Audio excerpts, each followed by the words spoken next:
Well, hello, everybody. Happy Sunday afternoon. We were going to be back this evening with the hard line, and we will be from 8 p.m. Myself and Gabe talking about transfers, but we might have to just adjust the sheet a little bit right now. Leeds United are looking, and have, I shouldn't say looking anymore.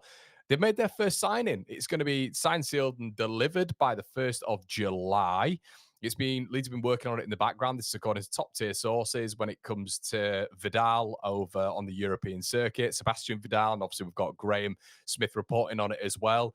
Leeds United have signed Lukas Nmecha. Now, this is an interesting one. Now, straight off the sorry, my reaction is one of interest, one where I'm kind of looking at it and going, oh, okay, what's the purpose of this then, Leeds? Definitely not a starter, or I hope to God not a starter with the greatest of respect. I don't mind Nmecha whatsoever, but I'd hope we'd be looking for a little bit of an elevated bracket.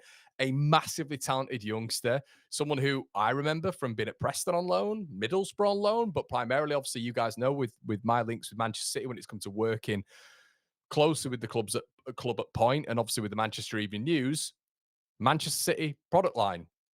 Nothing special at Manchester City at all.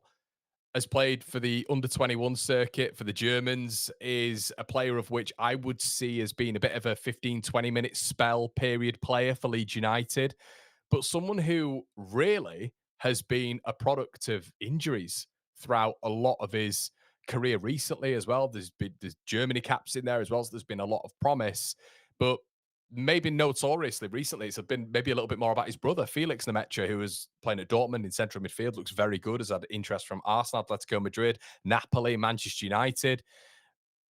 So it's interesting how this has just come out the blue. And once again, it comes back to that conversation again of the 49ers doing things behind closed doors, of which maybe we don't know, and nobody had a link on this. And this is an interesting one. Now, where I see it, and I mentioned him being a 15, 20-minute player, a little bit of a bullish player in the final third, number 9, someone who can hold the ball up well, can link play up well. I think in a transition would be decent. He's a versatile forward as well. I think when you look at the components of someone like Nmecha, still, he's got a decent level of acceleration, albeit the adductor injuries might have slowed him down a bit. But I'd say overall in his career, maybe he's a little bit more notorious for having his best spell under Vincent Company at Anderlecht, and maybe that's what's perked Leeds United's ears. But this is going to be a bit of a regeneration project when it comes to Lucas, him getting back to that phase of which Lukas Nmecha was one of the rising talents, in German football and in football in general when he was an under 21 merchant, really, a real promising merchant. And people were looking at him and thinking, this boy's going to go on to good things. Obviously, he was at City as well. They wouldn't let him go for a short while. They were really, sending him out on loan and hoping he developed and stuff like that. But he did join Wolfsburg in 2021. 8 goals in his first full season, was a big promise out there when he joined them. Obviously, there's a few clips of him scoring goals online. He's, as I say, guys, it's not a notorious signing, one of which is going to take you apart when it comes to, oh my God, how have we done this? I think the big telling thing is his amount of minutes last season, which we talk about Largi Ramazani and the amount of minutes he's had when it comes to development this season being sort of in the range of like 800 minutes. Nmecha's had around about 455 minutes this season. So you would expect it after this really bad adductor injury that he had to be managed maybe as a second, a third striker. Someone, as I've said, who is going to fit that mold of which we've been speaking when it comes to Promise David, Beto, at points have been that more direct way of playing when it comes to Leeds United, the bullish striker. So I like that. I do enjoy that. And I think to myself, okay, well, if Hansi Flick at some point has seen benefits with him, then could there be a prospect? Could there be a prospect there, a project that we work with and develop? We know, when you look at his under 21 career, he scored in the final against Portugal. As I've said, Hansi Flick was a massive fan of him, gave him 7 senior caps as well. But his contract has ended with Wolfsburg in 2025. And the club wanted a performance-based renewal. Interesting, when I've just read a few reports and put a few notes down here. They wanted a performance-based renewal, and Nmecha declined that contract offer. And then there was strong rumours, apparently, of Leeds United interest. But the big one, when you're looking at Nmecha, is his brother, Felix. Felix is a bit of a star right now on the rise. He's definitely surpassed his 26-year-old brother when it comes to notoriety. he's probably one at the minute who, when I saw the when I saw the name Nmecha, I was like, Felix Nmecha, seriously, how have we done that? But that is a pull. But it's not him, it's his brother. And yeah, I kind of don't mind it. I'm not too down on it at all, to be honest with you. I think if it's a second option, as a third option, I don't think it's bad. If we can sort his injuries out a little bit and he can get a little bit of form. Leeds have evidently, he's gonna pass his medical, hopefully, and then he gets, or he might have passed his medical anyway behind closed doors, comes into the setup and he's an option. As I just mentioned before, he could be a third option as well, could be a rotation option. But the big question is can he stay injury free? Can he stay injury free? But I do quite like someone like him coming in because it screams pragmatism to me. It screams that Leeds are going to go a little bit more direct. And we are building right now to be a bit more direct. And I like that. You look at Hakabiol, who's going to be coming in. He's not an unbelievable player when it comes to pace. He's not an agile player, but he basically, what Biol is, he's a player who's going to come in and head absolutely everything but his grandmother, or even his grandmother. He's excellent in the air. His aerial duels are some of the top in Europe.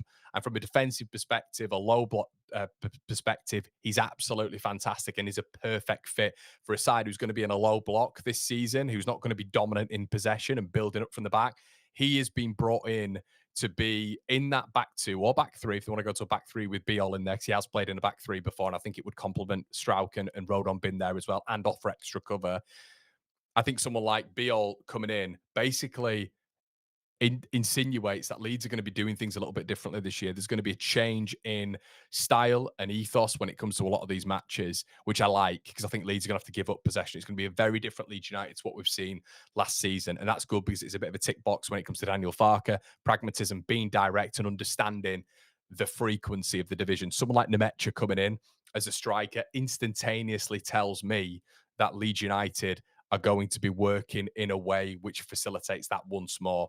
Hakabiol coming in is evidence from the back that we are going to be a little bit more direct. Nmecha coming in even as a rotation option instigates to me, even from the brief spells that we've seen in the last couple of years, that we are going to be a little bit more route one, which I don't mind whatsoever. I mentioned before, he's at a good age, Soccer AM. Still could re-enter the German team if he's able to find his form. And that once again, to sell the project to someone like Nmecha, they'll be using Mano Solomon now. Like I mentioned before, when you're going to be using Rafinha and Rodrigo for whatever reasons come to the club, you can, doesn't matter how big a player you are before you've arrived. Okay, Rodrigo, you can still elevate your profile if you're of experience at 29 years of age. If you're Rafinha, you come to Leeds, we'll harness your career. You'll get to X stage and you'll finish Y and Z where you're looking at the Ballon d'Or. It's a bit different when you look at Nmecha, but someone like Nmecha will have an example like someone like Mano Solomon, whose career looked like it was on the downturn before coming to Leeds. The medical staff have done a brilliant job. Leeds United have done an excellent job in being able to really create a good environment for him, and he's played the most games in his career. This could happen with Nmecha, 100%, and it's low risk. It's a low risk addition. 26 years of age, good age. He's played for the German under 21s, and it's the injury thing again, isn't it? But there's a much more lower risk when you look at someone like Nmecha and Mano Solomon, because Nmecha is probably going to be on a much lower wage you'd expect. So his stats pre-injury were all right, to be honest with you guys. And we're just going to go through a couple of bits as well. We've got the done deal here when it comes to Nmecha, but we're also just going to do a little bit of a player focus when it comes to him as well, just to show you some of the stats. And let me know in the comment section below, guys. Are you seeing this as like a bit of a negative signing? I can imagine some of the one leaders aren't happy with it, which I don't massively understand, if I'm honest with you. I think it makes a little bit of sense. But as you can see on the screen now, when it comes to just the done deal and the stats and stuff, it looked like Leeds were just the only ones who were interested in him.